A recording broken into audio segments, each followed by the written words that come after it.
Hello বন্ধুরা, কেমন আছো সবাই? তো আমরা এখন কোথায় যাচ্ছি বলো তো? আমরা যাচ্ছি হচ্ছে সাই বাবা সিডি।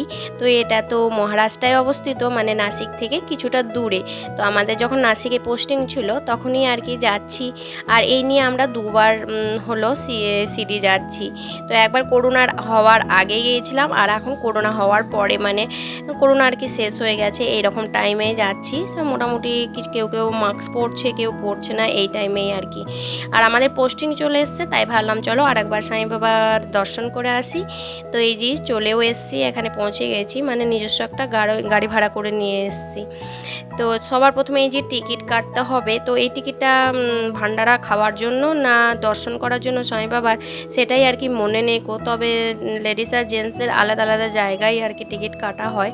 তো এই যে আমি আগে টিকিটটা কেটে নিলাম, তারপরে এখন যাব দর্শন করতে। আর ওখানেও ভিআইপি আছে কাউন্টার, মানে পয়সা দিয়ে তাড়াতাড়ি তোমার দর্শন হয়ে যাবে। কিন্তু আমি সেখানে যাইনি, লাইন দিয়েই সাই বাবার দর্শন করেছিলাম। আর ওর ভেতরে তো ভিডিও করা মানা, প্রচুর বড় একটা হল ঘরে প্রচুর মানে লাইন, এদিকে লাইন ওইদিকে লাইন করে আর কি ঘর করা আছে, তার মধ্যে দর্শন করতে হবে। আর সাই বাবার গোলাপ ফুল পছন্দ, তাই গোলাপ ফুলের মালা বা গোলাপ ফুলের তোড়া মিষ্টি নিয়ে পুজোটা দিয়ে এলাম। তারপরে এখানে ছোট ছোট মন্দির ছিল, সেগুলোও দর্শন করলাম।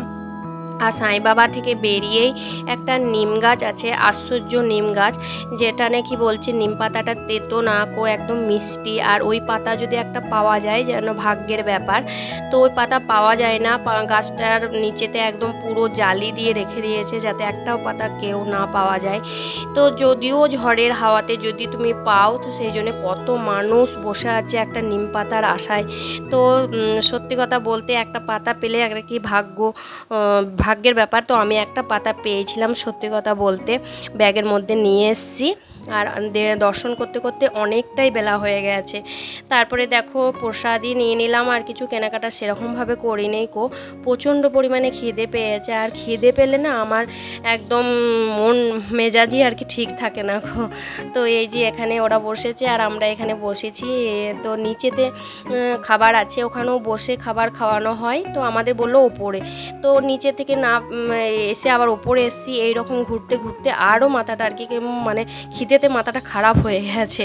আর এই যে খাওয়া দাওয়া করার পরে ওপর থেকে আমরা দেখছি এইখানের এই এরিয়াটা, এই দেখো কত সুন্দর লাগছে দেখতে। সাই বাবা এখানে বড় হাঁড়িতে করে খাবার বানাচ্ছে। আর এখানে এই যে খাবার হলটা ওপরে দেখো, এখানে সব চেয়ার টেবিলে বসে খাওয়ানো হয়, আর নিচেতে সবাই বসে বসে খায় আর কি। মানে প্রচুর লোক এখানে খাবার খায় বিনামূল্যে। আর এখানে খাবার রান্না হয় সম্পূর্ণ সোলার সিস্টেমে রান্নাবান্না করা হয়। তো চলো আমরা এবার ঘরে চলে যাব। আর এই যে উপর থেকে আবার একটু সিনারিটা দেখে আমরা এবার ঘরে চলে যাব। তো ভিডিওটা ভালো লাগলে একটা লাইক আর চ্যানেলটা সাবস্ক্রাইব করে পাশে থেকো। থ্যাংক ইউ, টাটা, বাই।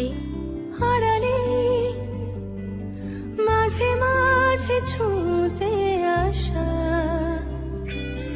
জানি হাত বাড়ালে ধরা দেবে ভালোবাসা।